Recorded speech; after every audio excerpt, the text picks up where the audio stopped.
तो चलिए भाई, हम लोग आज शुरू करेंगे क्रिया। क्या शुरू करेंगे? क्रिया। क्रिया से पहले हम लोग क्या क्या पढ़ चुके हैं? हम लोग पढ़ चुके हैं सबसे पहले संज्ञा, है ना। मतलब जो हम लोग शब्द विचार पढ़ रहे थे उसमें, इससे पहले हम लोग वर्ड विचार भी पढ़े थे, ठीक है। तो शब्द विचार में हम लोग क्या क्या पढ़ लिए? संज्ञा पढ़ लिए, उसके बाद हम लोग सर्वनाम पढ़ लिए, संज्ञा के भेद भी पढ़ चुके थे, सर्वनाम के भेद भी पढ़ चुके थे। इसके बाद संज्ञा सर्वनाम के बाद हम लोग क्या पढ़े? विशेषण पढ़े, और विशेषण का भेद भी पढ़े। और इसके बाद हम लोग क्या पढ़े? विशेषण के बाद कारक पढ़े, है ना, और कारक के भेद भी पढ़े, ठीक है। तो आज हम लोग पढ़ेंगे क्रिया। तो क्रिया जो है इसको हम लोग एक्शन वर्ड बोलते हैं। क्या बोलते हैं इसको? Action word. ऐसा सारा वर्ड जिससे कोई एक्शन का पता चले, है ना। हिंदी में अगर हम लोग इसको समझें तो किसी काम के करने या फिर होने का बोध कराने वाला जो शब्द होता है वो क्रिया के अंतर्गत आता है। और हिंदी में एक खास बात है कि वो सारा शब्द जो है जिसके लास्ट में ना आता हो, है ना। जैसा पढ़ना, हंसना, खेलना, कूदना, जाना, आना, सोना, उठना, बैठना, ये सब क्या है? क्रिया है। तो हिंदी में साहित्य में क्या है, क्रिया को पहचानना बहुत ही सरल है। कैसे पहचानेंगे? तो क्रिया के लास्ट में क्या रहता है? ना रहता है ना। तो जिस भी शब्द के लास्ट में ना रहे हम लोग क्या समझते हैं उसको? हाँ। तो ये क्रिया हो गया। अब क्रिया जो है उसके भेद को हम लोग समझेंगे। तो क्रिया का कई सारा भेद है अलग अलग बेसिस पर। तो पहला हम लोग देखेंगे जो कर्म के आधार पर है ना। तो अभी हम लोग जो देखेंगे किसके आधार पर है? कर्म के आधार पर। तो कर्म के आधार पर क्रिया का दो भेद होता है। एक होता है अकर्मक, दूसरा होता है सकर्मक। अकर्मक मतलब बिना कर्म के, सकर्मक मतलब कर्म के साथ। स हिंदी में जब भी स लग जाता है तो इसका मतलब के साथ, जैसे सपरिवार मतलब परिवार के साथ, नहीं। तो यहाँ है सकर्मक मतलब कर्म के साथ। एक है अकर्मक, अ लगाते हैं जिसमें विदाउट। अ का मतलब हिंदी में क्या होता है? विदाउट, है ना। और स का मतलब विद। तो सकर्मक क्रिया मतलब कर्म के साथ, है ना। अकर्मक मतलब विदाउट कर्म। समझ में बात आ गई? अब इसको समझने के लिए हम लोग क्या करेंगे, एक दो एग्जाम्पल लेंगे। हिंदी में ऐसा है, इंग्लिश में भी ऐसा है ना। इंग्लिश में अगर तुम वॉइस पढ़े हैं तो वॉइस में हम लोग देखे थे कि दो तरह का होता है। कौन कौन? एक्टिव वॉइस और पैसिव वॉइस, है ना। वॉइस कितने तरह का होता है भाई? है ना, एक्टिव एंड पैसिव। देखो अगर रिलेट करके पढ़ोगे ना तो याद रहेगा। तो पैसिव वॉइस जो है उसको हम लोग बनाने लिए क्या देखते हैं? पैसिव उन्हीं सारा सेंटेंस का बनता है जो सकर्मक क्रिया होता है ना। इंग्लिश में इसको verb transitive and verb intransitive बोलते हैं, ठीक है भाई। तो अभी हम लोग देखते हैं आगे, इसको थोड़ा और अच्छे से समझेंगे। यहाँ तक में किसी को दिक्कत है क्या? तो चलिए भाई, देखिए अकर्मक क्रिया क्या है। अकर्मक क्रिया क्या है? ऐसा क्रिया जिसका फल कर्म पर ना पड़कर कर्ता पर पड़ता हो। जैसे बच्चे हंस रहे हैं। अब देखो ये तुमको बहुत अच्छे से समझ में नहीं आ रहा होगा, लेकिन कुछ समझने का तरीका बताता हूँ जिससे तुम इसको चुटकियों में समझ लो।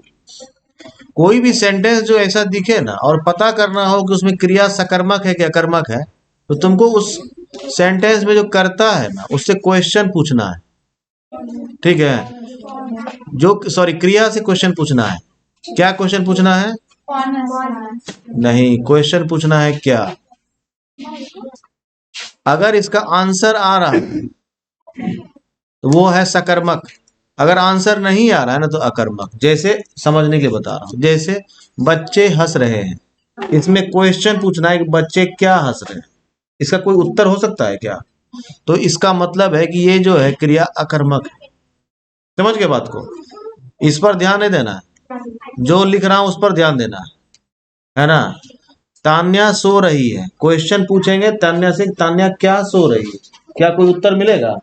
अगर इसका उत्तर नहीं मिल रहा है ना तो इसका मतलब है वो अकर्मक क्रिया है। समझ गए बात को? फिर से बता रहा हूं, क्वेश्चन पूछना किससे? सेंटेंस से। बच्चे हंस रहे हैं, पूछेंगे बच्चे क्या हंस रहे हैं। कोई पॉसिबिलिटी है आंसर का? नहीं है ना, तो इसका मतलब है कि ये अकर्मक क्रिया है, हंसना। समझ गए? अगर तान्या सो रही है, क्वेश्चन पूछेंगे तान्या क्या सो रही है, क्या कोई आंसर संभव है? नहीं है आंसर संभव, इसका मतलब सोना भी क्या है, अकर्मक क्रिया है। क्लियर हो गया? ये समझने में किसी को परेशानी है? नहीं। इसी तरह से हम लोग सकर्मक क्रिया भी समझ लेंगे, सिर्फ बने रहना है। तो चलिए भाई, अब देखिए सकर्मक क्रिया। सकर्मक क्रिया क्या है? जिस क्रिया का फल किस पर पड़ता है? कर्म पर पड़ता है। तो कर्म पर पड़ेगा मतलब देखो, सकर्मक क्रिया मतलब कर्म के साथ क्यों है, इसको समझना है। फिर से सेंटेंस है, उससे क्वेश्चन क्या पूछना है? क्या? एक ही क्वेश्चन पूछना है, क्या? अगर इसका आंसर मिल रहा है तो क्रिया क्या है? सकर्मक है। अगर आंसर नहीं मिल रहा है तो अकर्मक है। अब है क्वेश्चन, सेंटेंस है सॉरी। रीना ने काम कर लिया। क्वेश्चन पूछे रीना ने क्या कर लिया? क्वेश्चन है ना, काम है ना, उत्तर है ना इसका सेंटेंस में। ड्राइवर गाड़ी चला रहा है। क्वेश्चन पूछे ड्राइवर क्या चला रहा है? गाड़ी। उत्तर है ना इसका। विशाल पतंग उड़ा रहा है। विशाल क्या उड़ा रहा है? एरोप्लेन उड़ा रहा है क्या? तो नहीं, पतंग उड़ा रहा है। उत्तर है ना भाई। ऐसा सारा सेंटेंस जिसमें आप क्वेश्चन पूछें क्या, और उसका आंसर भी सेंटेंस में अवेलेबल हो या प्रोबेबल हो, दोनों ही केस बता रहा हूं। विशाल पतंग उड़ा रहा है या फिर लिखे विशाल उड़ा रहा है, तब भी उड़ाना क्या होगा? सकर्मक क्रिया होगा, क्योंकि अगर क्वेश्चन पूछेंगे तो कुछ ना कुछ उसका उत्तर है, हिडन है ना। उस केस में भी ये क्या हो जाएगा? सकर्मक क्रिया हो जाएगा। क्लियर हो गया? क्योंकि यहाँ आंसर का पॉसिबिलिटीज है। लेकिन अगर लिखे कि विशाल सो रहा है, क्या सो रहा है? कोई उत्तर है क्या? तो नहीं है। विशाल रो रहा है, कोई उत्तर है क्या? नहीं है उत्तर, तो अकर्मक क्रिया। अगर उत्तर है विशाल खा रहा है, उत्तर है ना, रोटी खा रहा है, आम खा रहा है, मार खा रहा है है ना। तो उत्तर मिल रहा है ना भाई। अगर उत्तर मिल रहा है इसका मतलब क्या है? वो उत्तर नहीं मिल रहा है तो अकर्मक क्रिया। क्लियर हो गया? ये समझने में किसी परेशानी है?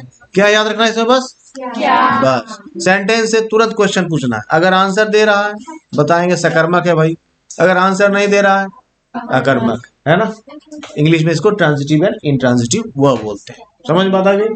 और जो इस तरह का सेंटेंस होता है ना, इसी तरह के सेंटेंस का इंग्लिश में पैसिव वॉइस बनता है।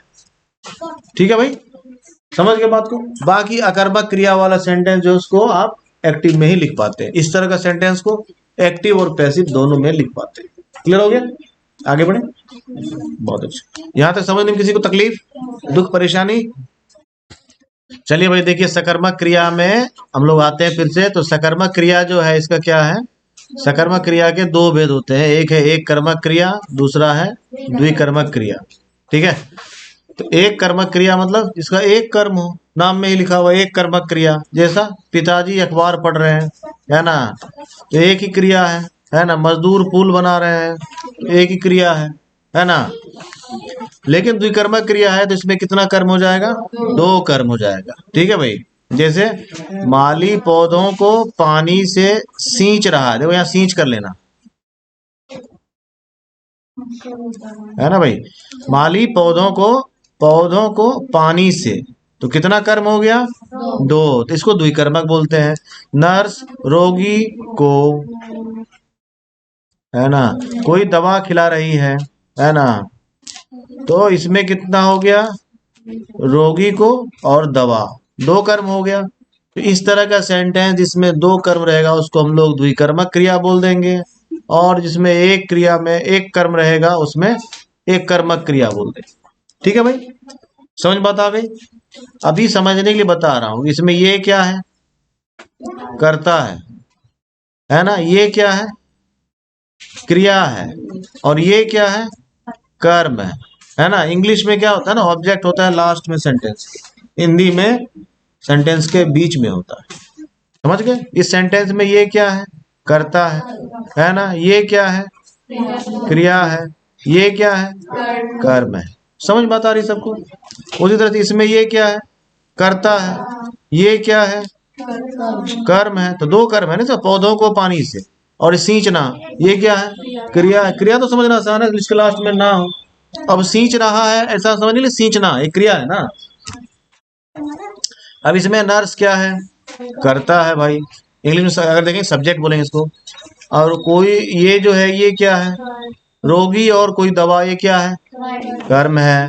और ये क्या है? क्लियर हो गया? कोई दिक्कत है इसमें? बहुत अच्छी, आगे बढ़ा जाए। तो चलिए भाई देखिए क्रिया का भेद। एक भेद हम लोग देख चुके किसके आधार पर, कर्म के आधार पर। कर्म के आधार पर दो भेद देखे, सकर्मक क्रिया और अकर्मक क्रिया, है ना। फिर सकर्मक का भी हम लोग भेद देख चुके। आगे देखेंगे हम लोग प्रयोग अथवा संरचना के आधार पर। तो प्रयोग अथवा संरचना के आधार पर क्रिया के कितने भेद हैं? 6 भेद हैं, जिसमें पहला है सामान्य क्रिया, दूसरा संयुक्त क्रिया, तीसरा नाम धातु क्रिया, चौथा प्रेरणार्थक क्रिया, फिर पूर्वकालिक क्रिया और अंतिम है अनुकरणात्मक क्रिया। इसमें तुम सिर्फ इसका नाम ध्यान रखोगे तो तुम्हारा काम हो जाएगा, है ना। थोड़ा सा ब्रीफ में इन सबको हम लोग डिटेल कर लेते हैं और फिर आगे बढ़ेंगे, ठीक है। तो चलिए भाई देखिए, अभी जो हम लोग देख रहे हैं क्या चीज के आधार पर है? सामान्य क्रिया है। क्या चीज के आधार पर भेद किया हुआ है? प्रयोग और संरचना के आधार पर, है ना। इससे पहले जो लोग देखे थे कर्म के आधार पर, है ना, अकर्मक और सकर्मक जो था। अभी जो हम लोग देख रहे हैं ये प्रयोग अथवा संरचना के आधार पर। तो पहला है सामान्य क्रिया। सामान्य क्रिया मतलब जैसा नाम है वैसा काम है, बिल्कुल सामान्य। जैसे बच्चे गए, उन्होंने पढ़ा, और इसमें हमेशा एक ही क्रिया मिलेगा तुमको। तो जब भी वाक्य में एक क्रिया का प्रयोग हो और सामान्य तरीके से प्रयोग हो, उसको हम लोग सामान्य क्रिया बोलते हैं, ठीक है। तो इसमें एक एक क्रिया है और सिंपल क्रिया है, ठीक है। इस जगह पर इसी क्रिया को हम लोग सामान्य क्रिया बोले, ठीक है। दूसरा है संयुक्त क्रिया। नाम में देखना, नाम पे थोड़ा ध्यान देकर रखेंगे तो तुम्हारा याद नहीं रखना पड़ेगा। संयुक्त मतलब क्या होता है? संयुक्त मतलब क्या होता है? योग, जुड़ा हुआ, नहीं होता ऐसा। तो यहां पर देखो, चलना और जाना, पढ़ना और लगना, दो क्रिया है ना। इन दोनों का संयुक्त रूप है ये। वह चले गए, बच्चे पढ़ने लगे, है ना। इसको ऐसा नहीं लिख सकते बच्चे पढ़ने, मीनिंगलेस हो जाएगा। इसका प्रयोग जब भी होगा ऐसा ही होगा, बच्चे पढ़ने लगे, वह चले गए, ठीक है। ऐसा करके जब ऐसा प्रयोग करते हैं दो क्रिया को एक साथ, इसको हम लोग क्या बोलेंगे? संयुक्त क्रिया बोलेंगे। समझ में सबको आया? सामान्य क्रिया समझ में आ गया। क्रिया का जब इंडिविजुअल यूज होता है तो उसको हम लोग सामान्य क्रिया बोलते हैं, और जब वही दो के ग्रुप में उपयोग होता है तो हम लोग उसको क्या बोलेंगे? दो से अधिक भी हो सकता है ना। कम से कम दो होना चाहिए। तो इस तरह से जो संयुक्त क्रिया बनती है उसको हम लोग क्या बोलेंगे? संयुक्त क्रिया, ठीक है। समझ में आ गया सबको? चलिए भाई देखिए, नाम धातु क्रिया क्या है? नाम धातु क्रिया है ऐसा क्रिया जो संज्ञा, सर्वनाम, विशेषण इत्यादि से बनता हो। जैसे रंगवाना, है ना। जैसे हाथ से बना हथियाना, है ना। तो रंगवाना कहाँ से बना? रंग से बना, है ना। तो ऐसा बहुत सारा क्रिया है जो संज्ञा से, सर्वनाम से और विशेषण से बनता है। तो जिनका रूट वर्ड संज्ञा, सर्वनाम अथवा विशेषण हो, उस सारे क्रिया को हम लोग क्या बोलते हैं? नाम धातु क्रिया बोलते हैं। क्लियर हो गया? अभी थोड़ा सा हम लोग आगे देखेंगे कि जब प्रेरणार्थक क्रिया देखेंगे तो देखेंगे कई सारा क्रिया ऐसा है जो एक साथ नाम धातु क्रिया भी है और प्रेरणार्थक क्रिया भी है, ठीक है। तो प्रेरणार्थक क्रिया क्या होता है? जब कर्ता स्वयं कार्य न करके किसी अन्य को काम करने के लिए प्रेरित करता है ना। खुद से नहीं करके किसी और के थ्रू करवाता है। ऐसे में जब क्रिया का हम लोग प्रयोग करते हैं तो उसको हम लोग प्रेरणार्थक क्रिया बोलते हैं। क्यों? इस तरह की क्रिया के प्रयोग में वाक्य में ये स्पष्ट होता है कि व्यक्ति स्वयं से, ये स्वयं की प्रेरणा से ये कार्य नहीं कर रहा है, किसी और के कहने पर या किसी और की प्रेरणा से वो कार्य कर रहा है ना।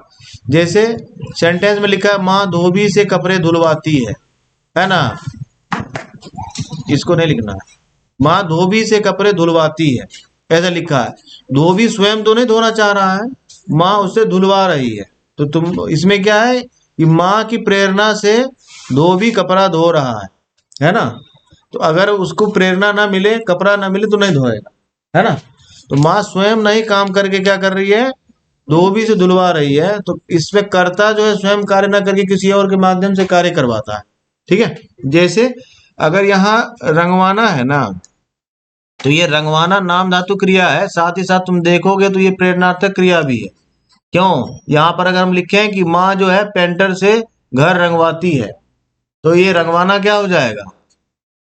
प्रेरणार्थक क्रिया हो जाएगा, ठीक है। रंगना जो है ना वो मूल क्रिया है, रंगवाना जो है वो प्रेरणार्थक क्रिया है, ठीक है।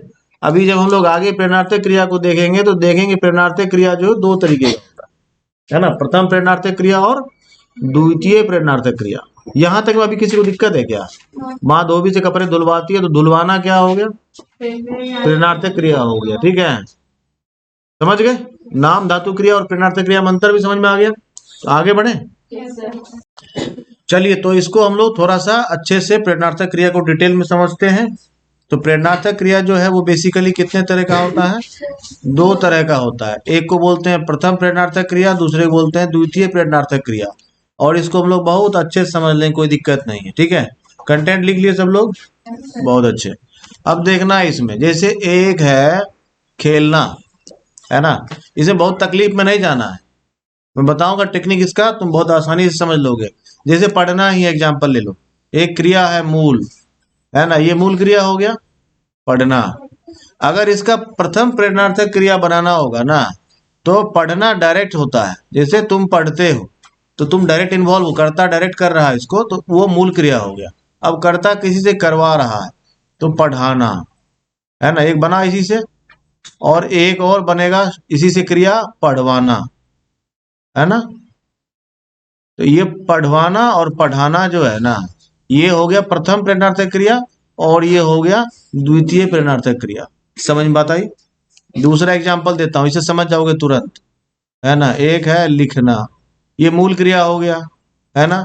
अब है लिखाना, अब मैं बोल रहा हूं, तुम लिख रहे हो, तो मैं क्या कर रहा हूं? लिखा रहा हूं, इसको बोलेंगे लिखाना, है ना। इसका ये प्रथम प्रेरणार्थक क्रिया हो गया, ये मूल क्रिया हो गया। इसका द्वितीय प्रेरणार्थक क्रिया क्या होगा, सोचकर बताओ। बहुत अच्छे, शाबाश, है ना, लिखवाना। अगर ऐसा लिखा है, इसका मतलब क्या है, ये द्वितीय प्रेरणार्थक क्रिया है। कोई दिक्कत है इसमें? अब है हंसना, है ना, इसका प्रथम प्रेरणार्थक क्रिया क्या होगा? हंसाना और हंसवाना। बहुत अच्छे, समझ में आ रहा है सबको अब? अच्छा, चलो एक और लेते हैं, ये है खेलना, क्या होगा? इसमें ध्यान देना है, खेलना का खिलाना नहीं होता है, खिलाना होता है। और खिलाना जो है, दोनों में, खेलना का भी प्रथम प्रेरणार्थक क्रिया खिलाना होता है, और खाना का भी प्रथम प्रेरणार्थक क्रिया खिलाना ही होता है ना। वहां अगर कोई खिला रहा है तो खेलने के संदर्भ में भी इस्तेमाल हो जाएगा, खाने के संदर्भ में भी इस्तेमाल होगा। ठीक है, और इसका द्वितीय प्रेरणार्थक क्रिया क्या होगा? खिलवाना, है ना। दोनों में ही, खेलना में भी और खाना में भी। खाना का भी द्वितीय प्रेरणार्थक क्रिया खिलवाना ही होता है, और खेलना का भी खिलवाना ही होता है। ऐसा नहीं कि खे कर देना। समझ गए बात को? रोना का क्या होगा? ठीक है भाई, समझ में आ गया सबको? तो प्रथम प्रेरणार्थक क्रिया और द्वितीय प्रेरणार्थक क्रिया कर लेंगे। कल का असाइनमेंट रहेगा ये, ज्यादा नहीं, मात्र 25 जो है क्रिया लिखना है, और उसका प्रथम प्रेरणार्थक क्रिया लिखना है और द्वितीय प्रेरणार्थक क्रिया लिखना है। हो जाएगा? बहुत आसान काम है। चलिए भाई, ठीक है, तो आगे बढ़े। चलिए भाई, देखिए, अब हम लोग पूर्वकालिक क्रिया देखते हैं। पूर्वकालिक क्रिया को समझना है बहुत आसान। पूर्वकालिक क्रिया क्या है? मुख्य क्रिया से पहले होता है, उसको पूर्वकालिक क्रिया बोलते हैं। जैसे बच्चे सो गए, ये मूल सेंटेंस है, रो रो कर, तो ये जो है ना, ये पूर्वकालिक क्रिया है। रानी पढ़कर खेलने गई, खेलने गई पढ़कर, तो पहले पढ़ी तब खेलने गई, ये पूर्वकालिक क्रिया हो गया। एक क्रिया के बाद दूसरा क्रिया हुआ, ये पूर्वकालिक क्रिया हो गया। जो क्रिया पहले हुआ वो पूर्वकालिक क्रिया है। रो रो कर सोने गए, सोने तो गए लेकिन पहले रोया, है ना, नहीं, तो ये हो गया पूर्वकालिक क्रिया। ठीक है भाई। चलिए भाई, दूसरा है अनुकरणात्मक क्रिया, जिसको समझ में नहीं आएगा बताना। दूसरा क्या है? अनुकरणात्मक क्रिया। अनुकरणात्मक क्रिया क्या होता है? एक अनुकरण करना चाहिए, उसी से अनुकरण करके बनाता है। जैसे बड़बड़ से बड़बड़ाना, हिन हिन से, है ना, समझ रहे हो? हाँ, भूखना, भौं भौं से भूखना होता है। ठीक है, हर जगह ऐसा ही नहीं होता। ठीक है, समझ गए बात को? तो इस तरह से क्रिया में अगर किसी को अब भी दिक्कत है तो बताइए। अगर क्रिया में दिक्कत नहीं है तो फिर हम लोग गाड़ी को बढ़ाएंगे आगे। क्या क्रिया में दिक्कत है क्या? तो इस तरह से हम लोग का क्रिया खत्म हो गया। अब हम लोग आगे क्या पढ़ने वाले हैं? विराम चिन्ह पढ़ेंगे, है ना। तो कल का क्लास में हम लोग क्या करेंगे? विराम चिन्ह देखेंगे, है ना। और आज के क्लास में हम लोग लगाएंगे क्या? अब पूर्ण विराम, है ना। क्या समझे? तो पूर्ण विराम मतलब समझ में आ गया? पूर्ण विराम, फुल स्टॉप। कल जो है बाकी विराम चिन्ह के बारे में हम लोग देखेंगे। तो आज के लिए इतना ही।